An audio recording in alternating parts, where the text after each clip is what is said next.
Hello दोस्तों। देखिए, आज हम बात करेंगे फीडिंग रिक्वायरमेंट्स। एनिमल न्यूट्रिशन का ही पार्ट है फीडिंग रिक्वायरमेंट्स, उसके बारे में बात करेंगे। तो देखिए, फीडिंग रिक्वायरमेंट्स क्या होता है। जो भी पशु हमारा भोजन खाता है उसको एक दिन में कितने भोजन की आवश्यकता होती है, वही आपका फीडिंग रिक्वायरमेंट्स कहलाता है। क्या कहलाता है? फीडिंग रिक्वायरमेंट्स कहलाता है। जैसे देखिए, हम बात करते हैं गाय। आपकी जो काऊ होती है वह आपकी देसी होती है, देसी। तो जो आपकी देसी होती है उसके लिए अलग, और जो आपकी विदेशी होती है उसके लिए अलग। यानी कि जो आपकी संकर गाय होती है उसके लिए फीडिंग रिक्वायरमेंट्स अलग होती है, और जो आपकी यानी कि संकर गाय और भैंस, संकर गाय और बुफेलो के लिए फीडिंग रिक्वायरमेंट समान होती है, और जो देसी गाय होती है उसके लिए अलग होती है। देसी गाय को हम जेबू कैटल के नाम से भी जानते हैं। किसके नाम से? जेबू कैटल। तो आपकी देसी गाय, कौन सी गाय? देसी गाय यानी कि जेबू कैटल। इसको हम देते हैं 2 से 2.5 किलोग्राम, 2 से 2.5 किलोग्राम पर 100 kg ऑफ बॉडी वेट, पर 100 kg ऑफ बॉडी वेट। यानी कि 2 से 2.5 किलोग्राम, 100 किलोग्राम वजन पर हम क्या देते हैं? इसको ड्राई मैटर देते हैं। ड्राई मैटर की यदि यहाँ पर हम बात कर रहे हैं, किसकी बात कर रहे हैं? ड्राई मैटर की। तो ड्राई मैटर का मतलब होता है शुष्क पदार्थ। शुष्क पदार्थ का मतलब ऐसा चारे का वह पदार्थ जिसमें से हमने नमी की मात्रा को अलग कर दिया हो, या चारे जो भी आपका रफेज होते हैं उसमें 2 भाग होते हैं। कोई भी फीडिंग मटेरियल्स होता है उसमें 2 भाग होते हैं। एक होता है आपका ड्राई मैटर और दूसरा होता है आपका वाटर का। ठीक है, एक होता है ड्राई मैटर और दूसरा होता है आपका मॉइस्चर कंटेंट, या फिर हम वाटर कह सकते हैं। यदि हम उसमें से मॉइस्चर कंटेंट को अलग कर देते हैं तो आपका जितना भी मटेरियल बचता है वह आपका ड्राई मैटर होता है। तो हमारी 100 किलोग्राम बॉडी वेट पर गाय को, मतलब गेहूं कैटल यानी कि देसी गाय को 2 से 2.5 किलोग्राम तक ड्राई मैटर यानी कि शुष्क पदार्थ की आवश्यकता होती है 100 किलोग्राम के हिसाब से। अब यदि आपकी गाय का वजन 400 से 500 किलोग्राम है, मान लीजिए यदि आपकी गाय का वजन 400 किलोग्राम है, तो 400 किलोग्राम का मतलब है कि इसमें जो है आपका 2 से 2.5 किलोग्राम में हम कम से कम 4 का गुणा कर दें, क्योंकि 4 गुनी है तो यहाँ पर हमें 4 का गुणा करना पड़ेगा। तो यदि यहाँ पर हम 2 से 2.5 किलोग्राम की बात कर रहे हैं तो फिर हमें यहाँ पर 8 से 10 किलोग्राम डेली, 8 से 10 किलोग्राम हमें डेली सिर्फ और सिर्फ ड्राई मैटर देना पड़ेगा। क्या देना पड़ेगा? ड्राई मैटर की आवश्यकता होती है। तो ये होता है आपका फीडिंग रिक्वायरमेंट। इसी के हिसाब से हम प्रत्येक पशु का अलग अलग डाटा जो है वह हम आपको प्रोवाइड करा देते हैं। जैसे आपका ये तो हो गया देसी गाय, उसी प्रकार से आपकी भैंस होती है। भैंस, और भैंस के अलावा संकर गाय।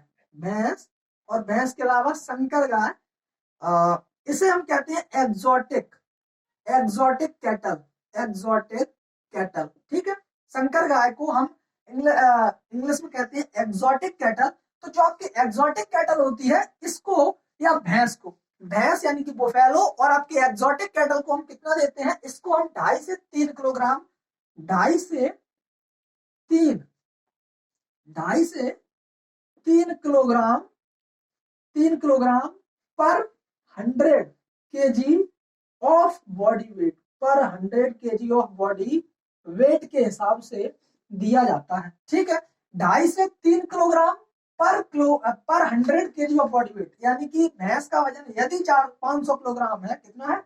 500 किलोग्राम है, यानी कि आपकी भैंस जो है वह लगभग 5 क्विंटल की है।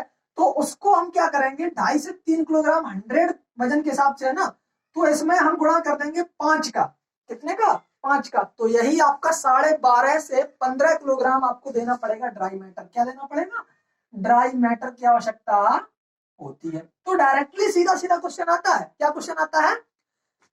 कि आपकी जो गाय है उसका वजन है 200 किलोग्राम। मान लिया कि 200 किलोग्राम वजन है, तो उसको कितने शुष्क पदार्थ की आवश्यकता होगी 24 घंटे में?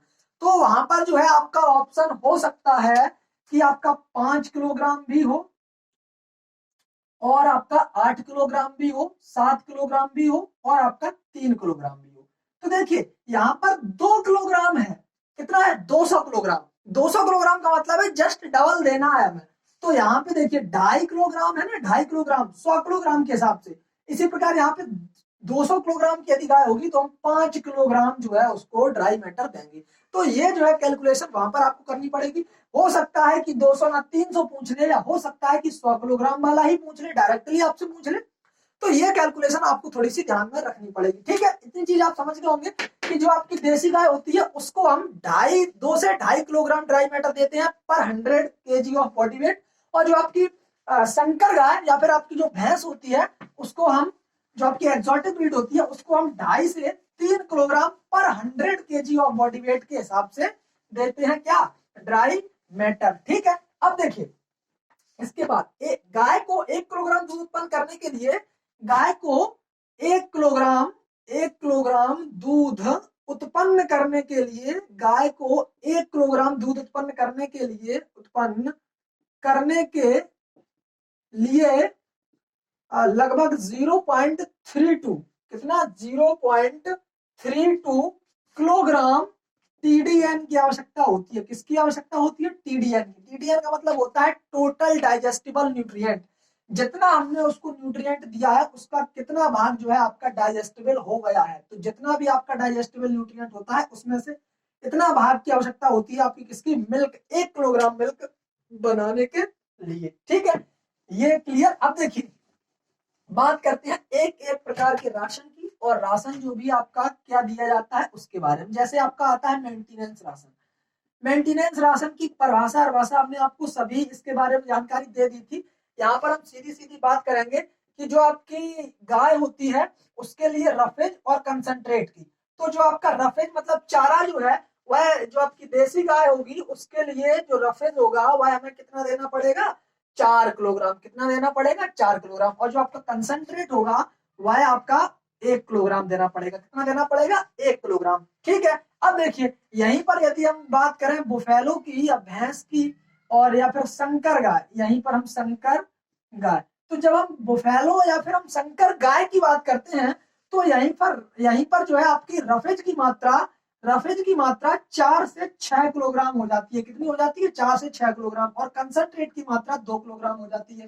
कितनी हो जाती है, 2 किलोग्राम हो जाती है। क्योंकि देखिए देसी गाय को चारा या जो आपका फीडिंग मटेरियल होता है वह हम भैंस और संकर गाय की अपेक्षा कम देते हैं। ठीक है, तो इतना चीज हमेशा याद रखिएगा कि भैंस और संकर गाय को जितना भी हम फीडिंग मटेरियल देते हैं वह हमेशा ज्यादा देते हैं देसी गाय की अपेक्षा। ठीक है, तो देसी गाय को मेंटेनेंस राशन की आवश्यकता है तो रफेज के लिए 4 किलोग्राम और आपका कंसंट्रेशन या कंसंट्रेट 1 किलोग्राम की आवश्यकता होती है।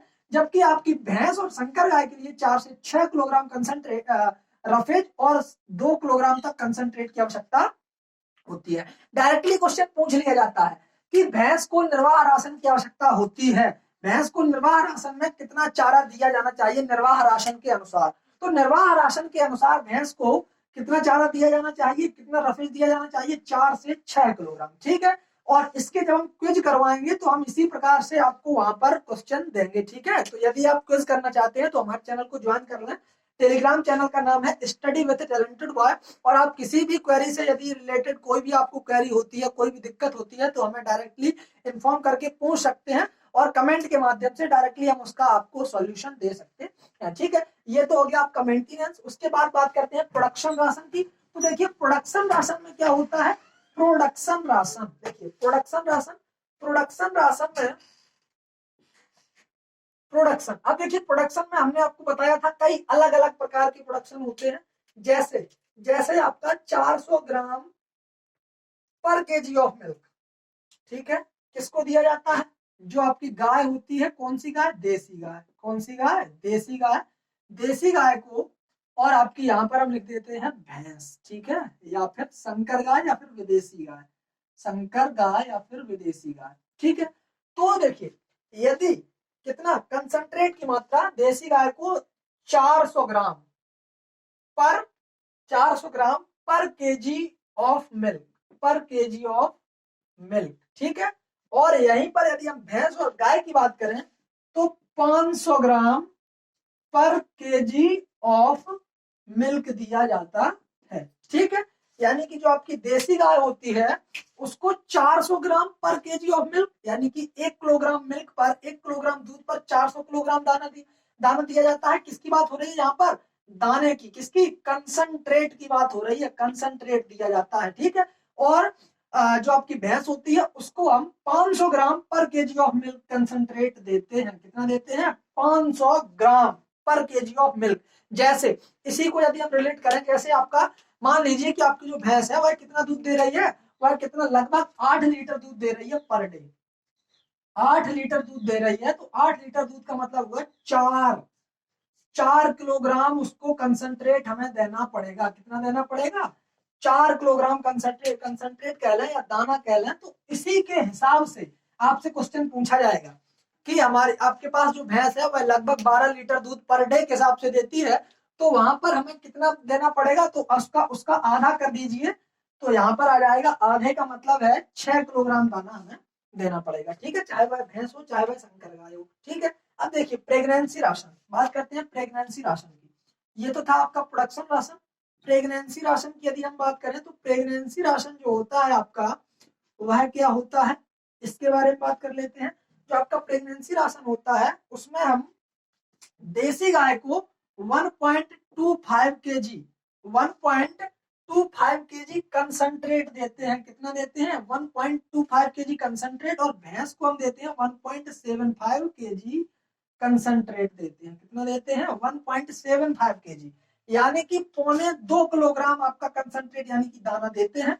और 1 पॉइंट यानी कि 1.25 किलोग्राम देसी गाय को देते हैं। कितना? प्रेगनेंसी राशन कितना देते हैं? 1.25 केजी दाना या कंसंट्रेट। ठीक है, तो ये हो गया आपका प्रेगनेंसी राशन। अब देखिए बकरी के, ये तो हो गया देसी गाय और भैंस के बारे में, देसी गाय, संकर गाय और भैंस। अब देखिए बात करते हैं, ये तो बात थी गाय और भैंस के बारे में। अब देखिए बात करते हैं बकरी के बारे में, यानी कि गोट के बारे में, कि गोट आपका कितना मिल्क देती है और उसके हिसाब से हम उसको कितना दाना देते हैं। तो बकरी के 1 किलोग्राम मिल्क पर 300 ग्राम कंसंट्रेट दिया जाता है। बकरी के 1 किलोग्राम मिल्क पर, बकरी के 1 किलोग्राम मिल्क पर 300 ग्राम कंसंट्रेट दिया जाता है। बकरी के 1 किलोग्राम मिल्क पर 300 ग्राम कंसंट्रेट दिया जाता है। लेकिन देखिए कहीं किन्हीं किताबों में मैंने देखा है आधा दाना दिया जाता है। आधा दाना बकरी को दिया जाता है, दूध का आधा दाना। तो देख लेना जैसा आपको एग्जाम्पल मिले, ऑप्शन मिले, उसी हिसाब से वेरी करना। ठीक है, तो 1 किलोग्राम मिल्क पर 300 ग्राम कंसंट्रेट दिया जाता है।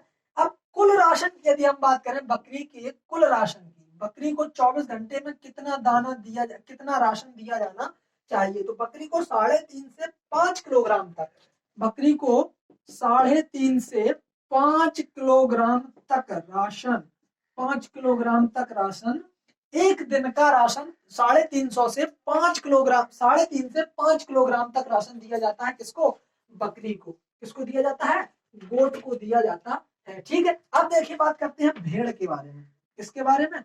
भेड़ के बारे में। भेड़ मतलब सीप के बारे में। तो देखिए सीप में क्या होता है, सीप में आपने एक प्रक्रिया पढ़ी होगी, फ्लशिंग। फ्लशिंग किसे कहते हैं? डायरेक्टली पूछ लिया जाता है कि फ्लशिंग क्या होता है। देखिए फ्लशिंग में क्या होता है कि फ्लशिंग के लिए हम क्या करते हैं, भेड़ जब प्रजनन काल में होती है, भेड़ की प्रजनन क्षमता को बढ़ाने के लिए एक उसे अतिरिक्त राशन दिया जाता है। भेड़ की प्रजनन क्षमता को बढ़ाने के लिए एक अतिरिक्त राशन दिया जाता है। तो उस अतिरिक्त राशन को जो देने की क्रिया होती है वही आपकी फ्लशिंग कहलाती है। क्या कहलाती है? वही आपकी फ्लशिंग कहलाती है। अब देखिए भेड़ से हमें क्या प्राप्त होता है? भेड़ से हमें ऊन प्राप्त होती है। क्या प्राप्त होती है? ऊन, मतलब वूल। ठीक है, तो ऊन हमें किससे प्राप्त होती है? भेड़ से। अब भेड़ की जो ऊन होती है वह किससे बनती है? प्रोटीन से बनाई जाती है। मैंने आपको जब प्रोटीन भी पढ़ाई थी तो मैंने वहां पर बताया था कि एनिमल जो बॉडी होती है उसमें प्रोटीन का कार्य होता है, भेड़ में प्रोटीन का कार्य होता है ऊन को बनाना, या ऊन को अच्छे फाइन वूल जो होती है वह बनाने के लिए प्रोटीन बहुत ज्यादा सहायक होती है। तो यहाँ पर प्रोटीन किसमें पाई जाएगी? डीसीपी। तो यहाँ पर हम एक्स्ट्रा डीसीपी देते हैं आपकी भेड़ को। कितना? 40 ग्राम डीसीपी। 40 ग्राम कितना देते हैं? 40 ग्राम डीसीपी। 40 ग्राम डीसीपी एक्स्ट्रा देते हैं पर डे के हिसाब से, एक्स्ट्रा। बाकी जो हम इसको भोजन देंगे वह तो अलग देंगे, लेकिन डीसीपी की मात्रा कम से कम 40 ग्राम इसके भोजन में अवश्य होनी चाहिए, क्योंकि इसी डीसीपी का प्रयोग करके यह वूल मतलब ऊन को बनाती है। किसको बनाती है? ऊन को बनाती है। ठीक है, अब देखिए फ्लशिंग में होता क्या है, फ्लशिंग में हम क्या करते हैं 200 ग्राम 200 ग्राम तो हम यहाँ पर दे देते हैं कंसंट्रेट। ठीक है, 200 ग्राम तो हम कंसंट्रेट दे देते हैं, 200 ग्राम तो कंसंट्रेट दे देते हैं, प्लस आपका जितना भी ग्रीन पाउडर होता है, क्या होता है ग्रीन पाउडर, तो वह भी यहाँ पर हम दे देते हैं 200 ग्राम कंसंट्रेट और ग्रीन पाउडर। ग्रीन पाउडर का मतलब जितना भी आपका हरा चारा होता है वह यहाँ पर हम फ्लशिंग फ्लशिंग की क्रिया में हम इसको अप्लाई कर सकते हैं। यानी कि फ्लशिंग की क्रिया मैंने आपको पहले भी बताई और एक बार और बता दे रहा हूँ कि भेड़ को जो प्रजनन काल से पूर्व उसकी प्रजनन क्षमता को बढ़ाने के लिए विशेष राशन दिया जाता है। जब जब भेड़ आपकी प्रजनन काल में होती है तो प्रजनन काल में उसकी प्रजनन क्षमता को बढ़ाने के लिए जो राशन दिया जाता है उसे हम फ्लशिंग राशन कहते हैं, और जो फ्लशिंग राशन को देने की क्रिया होती है उसे हम फ्लशिंग कहते हैं। और वूल बनाई जाती है किससे, प्रोटीन से बनती है, इसके शरीर में पाई जाने वाली प्रोटीन से। तो प्रोटीन को हम रिप्लेस कहां से करते हैं, डीसीपी से।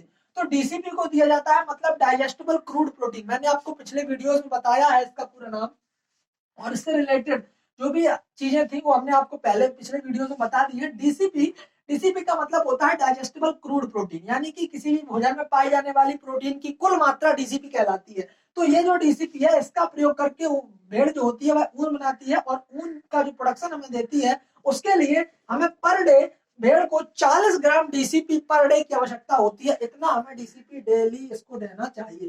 फ्लशिंग में हम क्या करते हैं 200 ग्राम कंसंट्रेट प्लस ग्रीन पाउडर की आवश्यकता होती है, इतना हम फ्लशिंग में इसको देते हैं। ठीक है, ये तो हो गई आपकी बकरी और भेड़ की बात। इसकी गोट और सीप की बात हो गई। अब देखिए आगे देखते हैं, आगे देखते हैं आगे क्या है।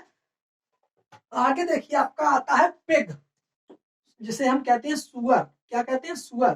तो पिग जो होता है, पिग मैनेजमेंट।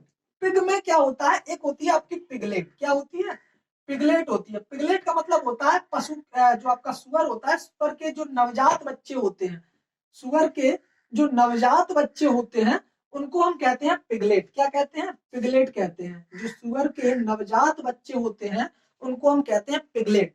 तो इन पिगलेट में क्या होता है, एक एक रोग लगता है जिसका नाम होता है पिगलेट एनीमिया। क्या होता है, piglet anaemia, piglet anaemia, piglet anaemia. तो पिगलेट एनीमिया का मतलब क्या होता है, पिगलेट का मतलब तो हो गया नवजात उसके बच्चे, और एनीमिया का मतलब होता है खून की कमी। क्या होता है, खून की कमी।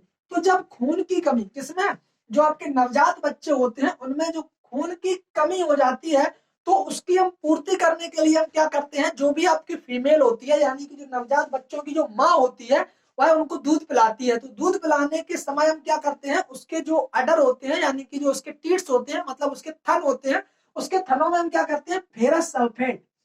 फेरस सल्फेट का मतलब FeSO4 का लेप कर देते हैं, FeSO4 का लेप लगा देते हैं, FeSO4 का लेप लगा देते हैं। तो ऐसी कंडीशन में क्या होता है, जब हम FeSO4 का लेप लगा देते हैं तो जो भी बच्चे उसके जो पिगलेट होते हैं वह जैसे ही मिल्क को कंज्यूम करते हैं, मिल्क लेते हैं, तो ऐसी कंडीशन में उनको फेरस सल्फेट की यानी कि फेरस मतलब आयरन की यहाँ पर मात्रा, पर्याप्त मात्रा इनको मिल जाती है, आयरन की पूर्ति हो जाती है, जिससे पिगलेट एनीमिया जो रोग होता है वह खत्म हो जाता है। ठीक है, तो ये जो है आपका पिगलेट एनीमिया कहलाता है। इसको दूर करने के लिए हम FeSO4 का लेप लगा देते हैं या FeSO4 का प्रयोग करते हैं। ठीक है, अब देखिए एक होता है प्री स्टार्टर राशन या फिर कह सकते हैं क्रीप राशन। क्या बोलते हैं, क्रीप राशन बोल सकते हैं, क्रीप राशन, या फिर हम इसी को कहते हैं प्री स्टार्टर राशन। क्या कहते हैं, pre starter ration. Pre starter ration का मतलब क्या होता है, प्री स्टार्टर राशन का मतलब होता है जब सुअर का बच्चा 2 किलोग्राम से कम का होता है, जब सुअर का बच्चा 2 किलोग्राम मतलब जो आपकी पिगलेट होती है, पिगलेट कितना 2 किलोग्राम, पिगलेट 2 किलोग्राम से कम का होता है, 2 किलोग्राम से कम का होता है तो उसे हम क्रीप राशन या प्री स्टार्टर राशन देते हैं। ठीक है, अब देखिए यदि यही बच्चा जब आपका 2 से यानी कि 20 किलोग्राम का हो जाता है, कितना हो जाता है 20 किलोग्राम का हो जाता है, तो उसे हम स्टार्टर राशन देते हैं। कौन सा राशन, जो राशन दिया जाता है उसे हम कहते हैं स्टार्टर राशन। क्या कहते हैं, स्टार्टर राशन कहते हैं। क्या कहते हैं, स्टार्टर राशन कहते हैं। यानी कि जब भी आपका पिगलेट होता है या सुअर का जो बच्चा होता है, जब सुअर का वजन 20 किलोग्राम हो जाता है तो उसे जो दिया जाने वाला राशन होता है उसे हम कहते हैं स्टार्टर राशन। क्या कहते हैं? स्टार्टर राशन कहते हैं। ठीक है। एक राशन आपका होता है ग्रोइंग राशन। ग्रोइंग राशन का मतलब क्या होता है, इसे भी जान लेते हैं। तो जो आपका ग्रोइंग राशन होता है वह आपके सुअर के बच्चे जब 20 से 35 किलोग्राम वजन के हो जाते हैं। कितने वजन के हो जाते हैं? 35 किलोग्राम तक के हो जाते हैं तो उसे ग्रोइंग राशन दिया जाता है। ठीक है। कौन सा राशन दिया जाता है? ग्रोइंग राशन दिया जाता है। ठीक है। बढ़ने के लिए जो राशन दिया जाता है उसे हम ग्रोइंग राशन कहते हैं। इसके बाद आता है आपका फिनिशर राशन। कौन सा ration? Finisher ration. Finisher ration किसे दिया जाता है? सुअर को ही दिया जाता है। तो जब हमारा सुअर 35 से 70 किलोग्राम वजन का हो जाता है, कितने किलोग्राम का? 35 से 70 किलोग्राम वजन का हो जाता है तो उसे हम फिनिशर राशन देते हैं। कौन सा? फिनिशर राशन देते हैं। सुअर के राशन में लगभग 18% प्रोटीन की आवश्यकता होती है। कितनी? 18% प्रोटीन की आवश्यकता होती है। ठीक है। तो देखिए पिगलेट एनीमिया जो रोग होता है वह सुअर के बच्चों में होता है, जिसकी पूर्ति के लिए हम FeSO4 का प्रयोग करते हैं, जिसका हम लेप कर देते हैं उसके थनों पर, किड्स पर, ताकि पूर्ति हो जाती है। ठीक है। प्री स्टार्टर राशन या क्रीप राशन किसे कहा जाता है? जब जब सुअर का बच्चा 2 किलोग्राम से कम का होता है तो उसे हम प्री स्टार्टर राशन या क्रीप राशन के नाम से जानते हैं। और जो आपका 20 किलोग्राम तक के सुअर को दिया जाने वाला राशन जो होता है उसे हम स्टार्टर राशन के नाम से जानते हैं। ग्रोइंग राशन यानी कि 20 से 35 किलोग्राम का जब वजन का बच्चा होता है या सुअर होता है तो उसे हम ग्रोइंग राशन कहते हैं। और जब वही राशन आपका 35 से 70 किलोग्राम दिया जाने लगता है तो ऐसे राशन को हम कहते हैं फिनिशर राशन। कितना क्या बोलते हैं? फिनिशर राशन बोलते हैं। ठीक है। अब देखिए काफ स्टार्टर राशन। काफ स्टार्टर राशन का मतलब आप समझ रहे होंगे। काफ का मतलब होता है बछड़ा। काफ को हम हिंदी में कहते हैं बछड़ा। और बछड़ा किसका होता है? गाय का। तो जो आपका बछड़ा होता है काफ स्टार्टर की यदि हम बात करें, काफ स्टार्टर काफ स्टार्टर की यदि हम बात करें तो देखिए यहाँ पर डीसीपी और आपका जो है टीडीएन। तो जो आपका डीसीपी होता है और आपका टीडीएन होता है, इसकी बात करने से पहले एक हम टर्मिनोलॉजी बताते हैं आपको। एक आता है वीनिंग। क्या आता है? वीनिंग आता है। वीनिंग। तो वीनिंग किसे कहते हैं? देखिए जो आपकी डीसीपी होती है और आपकी जो टीडीएन होता है, यहाँ इससे पहले जान लेते हैं वीनिंग। वीनिंग क्या होता है? वीनिंग में जैसे आपका कोई भी किसी गाय का कोई काफ होता है, मतलब बछड़ा होता है, तो पहले वह जब वह क्या करता है, पहले उसे गाय का ही दूध दिया जाता है। ठीक है। तो गाय का जब दूध दिया जाता है तो ऐसी कंडीशन में वह जब उसको कुछ समय के लिए दूध दिया जाता है, अब उसे लगातार दूध ही तो नहीं दिया जाएगा, उसके बाद उसे राशन भी दिया जाएगा। तो राशन देने के लिए जब हम गाय के बछड़े को या कोई भी आपका बच्चा होता है उससे दूध को छुड़वाने के लिए जो राशन दिया जाता है उसे हम वीनिंग राशन कहते हैं। या दूध से छुड़वाने की जो प्रक्रिया होती है उसे हम वीनिंग कहते हैं। क्या कहते हैं? वीनिंग कहते हैं। यानी कि अब यह दूध ना पिए बल्कि राशन को खाए, जो आपका फीडिंग मटेरियल है उसको खाए। तो दूध से हमेशा के लिए छुड़वाने के लिए जो राशन दिया जाता है या उससे छुड़वाने की जो क्रिया होती है वह आपकी क्या कहलाती है? वह आपकी वीनिंग कहलाती है। क्या कहलाती है? वीनिंग कहलाती है। डीसीपी उसके लिए कितना 18.5 से 19.5% तक 18.5 से और 19.5 तक जो है आपका डीसीपी होना चाहिए। और टीडीएन आपका कितना होना चाहिए? टीडीएन 75% होना चाहिए। मतलब टोटल डाइजेस्टेबल न्यूट्रिएंट्स कितने होने चाहिए काफ स्टार्टर राशन में? 75%, 75%। और डीसीपी यानी कि डाइजेस्टेबल क्रूड प्रोटीन जो होती है वह 18.5 से 19.5% तक डीसीपी होनी चाहिए उसके राशन में। किसके? काफ स्टार्टर राशन में। वीनिंग की प्रक्रिया मैंने आपको बता दी कि वीनिंग जो होता है बछड़े को मां का दूध छुड़वाने की जो क्रिया होती है वह आपकी वीनिंग क्रिया कहलाती है। ठीक है। देखिए बात कर लेते हैं यहीं पर पोल्ट्री के बारे में। पोल्ट्री पोल्ट्री में दो प्रकार की पोल्ट्री होती है। एक होती है आपकी लेयर बर्ड और दूसरी होती है आपकी ब्रॉयलर। कौन सी? ब्रॉयलर। तो जो आपकी लेयर बर्ड होती है उसको जो राशन दिया जाता है, जो आपकी लेयर बर्ड होती है उसे जो है 18% और ब्रॉयलर जो होती है उसे 16% प्रोटीन की आवश्यकता होती है। पोल्ट्री जो होती है इसको 18% में लेयर बर्ड को 18% प्रोटीन और ब्रॉयलर को 16% प्रोटीन की आवश्यकता होती है। तो ये थे आपके कुछ इंपॉर्टेंट राशन और उनकी कुछ मात्राएं जो कि डायरेक्टली आपसे परीक्षा में पूछी गई हैं और इन्हीं से क्वेश्चन आते हैं। तो जो इतना हमने आपको बता दिया, बस इतना आप कंप्लीट कर लेना। ये आपका जो है आपका एनिमल न्यूट्रिशन लगभग कवर होता है। इसमें कुछ थोड़ी चीजें रह गई होंगी, वो हम देख के आपको बता देंगे। इसका पीडीएफ या जो भी आपका नोट्स बनता है वह हम आपको टेलीग्राम चैनल पर प्रोवाइड करा देंगे, ठीक है। कोशिश करेंगे कि आज शाम तक ही हम इसको प्रोवाइड करा दें। और जो है इसमें देख लेंगे कुछ रहता है तो। और देखिए इसके अलावा आपका एनिमल न्यूट्रिशन जो भी छोटे छोटे सब्जेक्ट हैं उनको हम पहले कवर कर लेंगे। इकोलॉजी और एनवायरनमेंट का जो आपका सब्जेक्ट है वह थोड़ा बड़ा है, उसमें काफी वीडियो हमने दे भी दिए हैं, तो पहले उनको देखिए। तब तक हम आपको पहले छोटे छोटे सब्जेक्ट को कवर करा देते हैं, बाद में जो आपका बड़ा सब्जेक्ट बड़ा पोर्शन आएगा उसको हम कंप्लीट कराएंगे, ठीक है।